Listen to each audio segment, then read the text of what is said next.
On est le 28 mars. Comment ça va? Je suis en train de bricoler au soleil. J'ai même pas fait d'enfumoir. Je suis venu glandouiller là. Voir si tout allait bien. Bon, pour te dire la vérité, je suis venu au soleil, c'est tout. Hein. Je suis venu me déconfiner. Tiens, tu y vois là? Un bon petit vent d'est.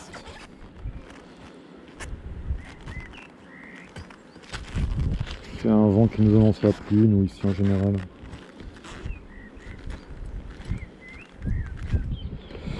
J'ai viré les pièges à frelons. Hein. Je les ai enlevés, hein, déjà parce qu'ils sont pas trop sélectifs. Puis de toute façon maintenant, il y avait quand même une dizaine de fondatrices dans les pièges. Voilà, ce qui marche le mieux, enfin ce qui marche le mieux. Les plus efficaces, c'est quand même ceux qui sont un peu en hauteur, j'ai remarqué, quand ils sont au sol ou bas. Et le mélange bière, cassis, sirop de cassis et bière, premier prix, c'est tout. Je mets pas de vin blanc, j'ai pas d'abeilles dedans. Je les ai laissés un peu plus d'un mois, les pièges, c'est tout. Maintenant les jeux sont faits, tu le sais. Les laisser plus, ouais, on va peut-être rattraper quelques fondatrices, mais c'est fini. De toute façon, je suis pas convaincu que ça ait une grosse efficacité. J'ai commandé pour moi des pièges Jade Prod ou Jab Prod. Et pour l'association aussi, Thierry en a commandé 4 ou 5, là on va les faire, ils sont quand même plus sélectifs, c'est, tu sais, les cônes. Monter là. C'est pas donné, c'est 7 ou 8 balles quand même le truc. Mais je pense que 2 caisses par rucher ça suffit largement, à mon avis, mais tu verras. On verra de toute façon. Je sais que je vais en avoir. Je sais que je vais en avoir, comme ceux qui en ont eu l'an dernier. Enfin ici on n'a pas eu de. On a eu un hiver un peu frais, froid, mais c'est des ruchers au bord de ville, donc il y a toujours des endroits où les rennes vont hiverner tranquille, au chaud, au tiède. C'est comme ça, c'est comme ça. Qu'est-ce qu'il faudra faire pour vraiment s'en débarrasser? Écoute, pas de solution miracle, j'ai l'impression.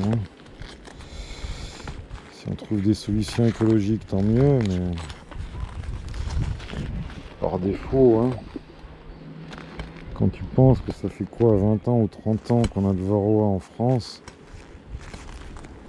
combien, 30 ans, ou 40, je sais rien, bref, j'étais pas né, et on en est à peine au balbutiement des méthodes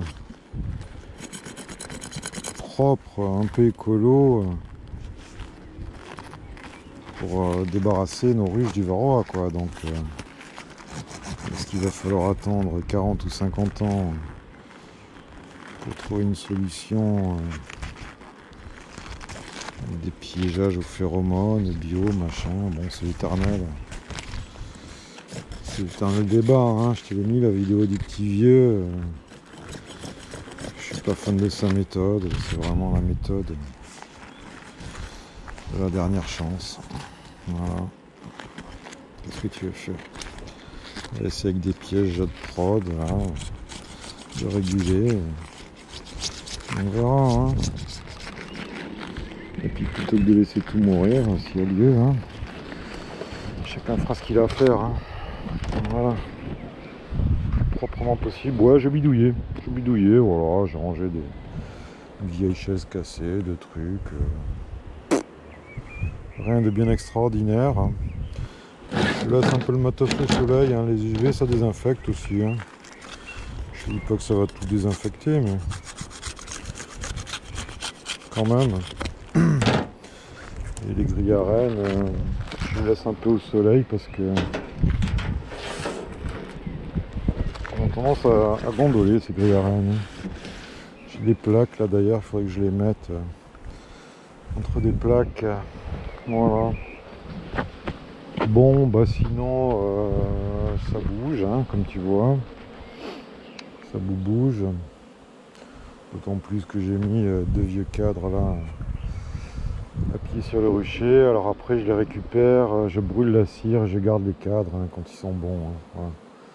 Mais la cire, même pillée, je la jette pas en déchetterie. Voilà, je la crame. Hein. J'ai un vieux bidon et je le brûle. Hein. Les hausses, il n'y en a pas beaucoup qui sont prises en charge. Hein. Quelques-unes. Voilà, je le mets toujours un peu tôt, moi. Ça les occupe un peu aussi. Hein. Mais. Alors, celle-là, j'ai mis quand ça hausse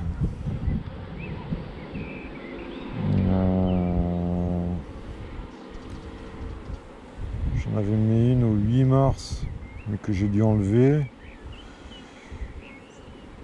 Ouais, je l'ai enlevé, je sais pas pourquoi j'ai mis au 8 mars, mais bon, parce que la colonie n'était pas prête. Et ensuite, au 15 mars, je lui ai mis deux cadres secs, j'avais vu la reine. Et j'ai remis la hausse. Là. Alors, tu l'enlèves, tu la mets, Et au 24 mars, j'avais vu que là, c'était prise en charge. Ma foi. Ma foi. J'ai pas d'enfumoir. Hein. Donc on va pas traîner 107 ans. Ouais, il y a un peu de bâti, un peu de... J'ai alterné un cadre bâti et un cadre à bâtir. Voilà, je te montre un peu de hausse qui se remplit, ça va te faire plaisir. Enfin, qui se remplit, j'en sais rien. Mais... Ouais, si, quand même. Quand même, hein. Bon, bah écoute, on verra ce que c'est. Hein. J'ai vu les agrumes là chez moi, ils sont en bourgeon, hein. Ça devrait pas tarder. Alors, est-ce qu'il faudra virer cette hausse Allez, poussez-vous. Bon, les agrumes, non. Hein. Il n'y a pas assez d'agrumes. Même sur mon temps pour faire du monofloral. Hein. Faut rêver. Hein. Les esprits du miel. Là. Mathieu il a été déçu là. Il a acheté du miel. Un petit apiculteur, j'allais dire de quartier. Et de la vente là sur les marchés. Ça a un goût de sirop, il me dit. Qu'est-ce que tu veux, Mathieu? C'est comme ça, hein. C'est pour ça qu'on fait notre miel nous-mêmes, hein. C'est ce qu'on a mis comme sirop. Ou pas, surtout au printemps, hein. Parce que là, depuis août de l'an dernier, il n'y a plus de sirop, hein, tu t'en doutes. Hein. Et il faut pas, hein. Je te gêne là pour la vue. Hein. Alors, les colonies où on met du sirop, c'est sur les colonies qu'on veut faire exploser, qui vont donner des essaims ou qu'on va diviser, etc. etc. C'est toujours compliqué à expliquer aux gens ça. Hein. Une dame là qui s'occupe d'une association de déchets, parce que ouais, je l'ai contacté pour avoir un regard un peu extérieur. Il me dit mais vos nourrisseurs ça sert à quoi? C'est compliqué à chaque fois de refaire tout le film. Et de dire bah oui quand les colonies d'abeilles sont en disette, on les laisse pas mourir, on les nourrit. Ça peut arriver, moi l'an dernier au Rocher du Lac j'ai eu une colonie qui mourait de faim, elle était sèche au mois de juillet. Qu'est-ce que j'ai fait? Je l'ai nourrie, j'ai divisé en deux, elle est sortie entre guillemets de la production, hein, même si je suis pas un productiviste, hein, c'est pas les quelques kilos de miel que je fais qui me paye mon coiffeur si tu veux. Bon voilà, ça fait un peu de sous pour payer du matériel, comme beaucoup d'apiculteurs de loisirs qui sont pros sur le papier, parce que pour vendre du miel il faut être pro. Tiens, allez voir les très très bonnes vidéos de les bidéthanes. Camarade coucou, il fait de très bonnes vidéos. Je ne les ai pas toutes vues d'ailleurs, sur l'étiquetage, sur les sirettes, sur la législation, qu'est-ce qu'on doit faire quand on vend du miel, comment. Et c'est vrai que c'est un truc, il n'y a pas grand monde qui fait ça dans les vidéos là. Donc allez les voir. C'est le père et le fils si j'ai bien compris. Ils sont très sympathiques et leurs vidéos sont très instructives. Voilà, les billes d'éthane. Dans le genre pub que j'ai vu qui se... Ouais, les abeilles de Fred 7 ou Fred 07, je sais plus. C'est un gars qui doit être par chez nous, il a l'accent du sud. Et j'y trouve très bien ces vidéos aussi. Voilà, bien expliqué. C'est bien, c'est bien. Il y a aussi une dame, là, une jeune femme qui en fait. Fifi m'a envoyé le... Elle m'a pas envoyé le lien, Fifi, là. Elle m'a envoyé la photo, cette espèce de... d'âne de Fifi, là. Et apparemment, c'est une pro, de ce qu'il dit. Donc, ouais, c'est bien. Faites des vidéos, Comme ça, moi, j'arrête d'en faire, je suis tranquille. Je fais ma petite vie tranquille dans mon coin, Non, mais ça me gêne pas de faire des vidéos, c'est pas le problème. Ça me fait plaisir. Pas tout le temps, mais ça me fait plaisir quand même. Voilà. Le vent se calme, mais j'ai pas lieu d'ouvrir. Je suis venu mercredi vite fait, je t'ai pas filmé, donc je me suis dit allez. Alors je fais une petite vidéo du bord de mer ensoleillé. Le vent se calme. Bon. Beau petit voilier qui sort là.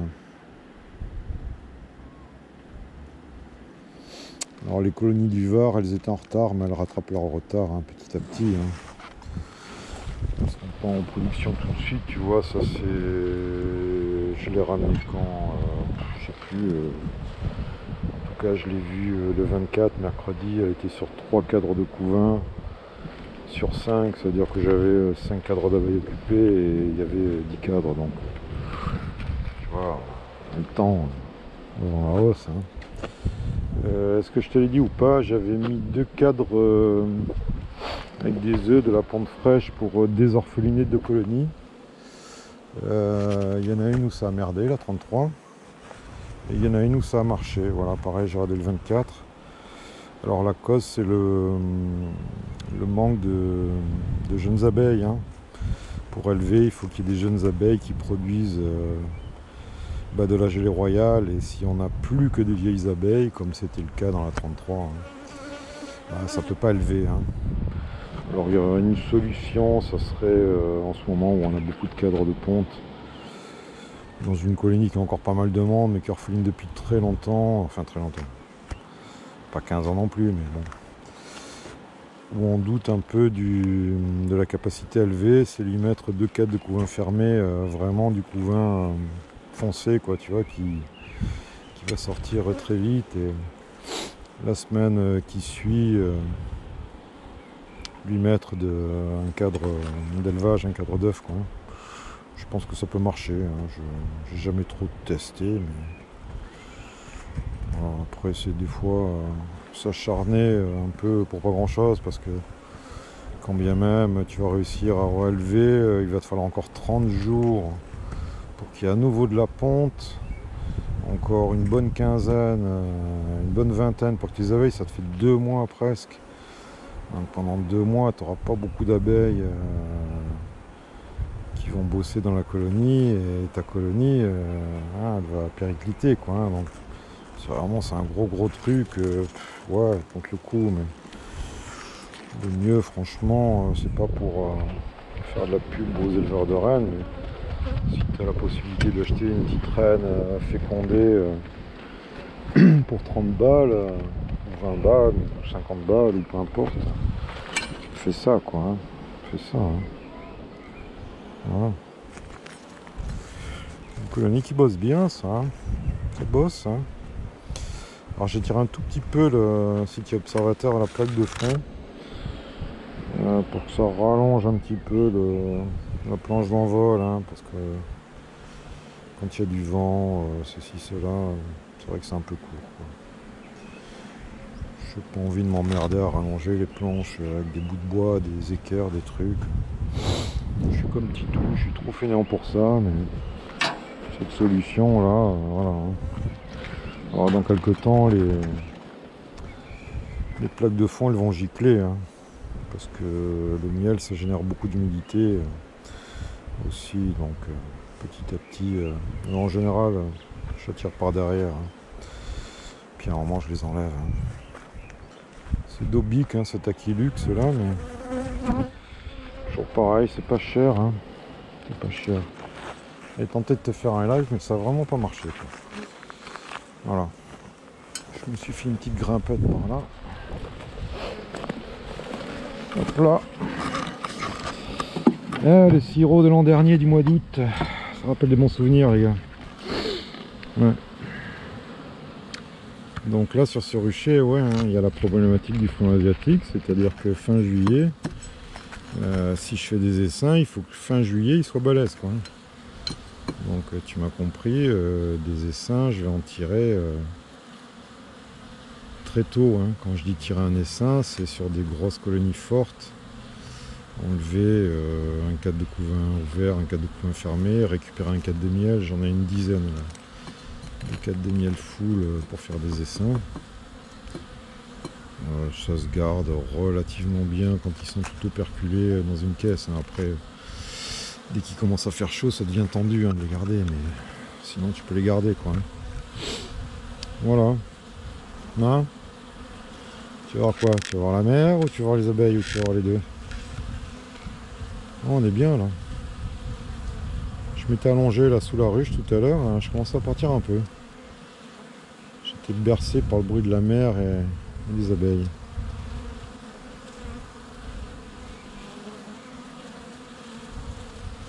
Alors c'est un rucher, on va dire de production, hein, c'est un rucher qui fait du miel. Donc je suis beaucoup moins regardant. Je pense à la ranière et un peu...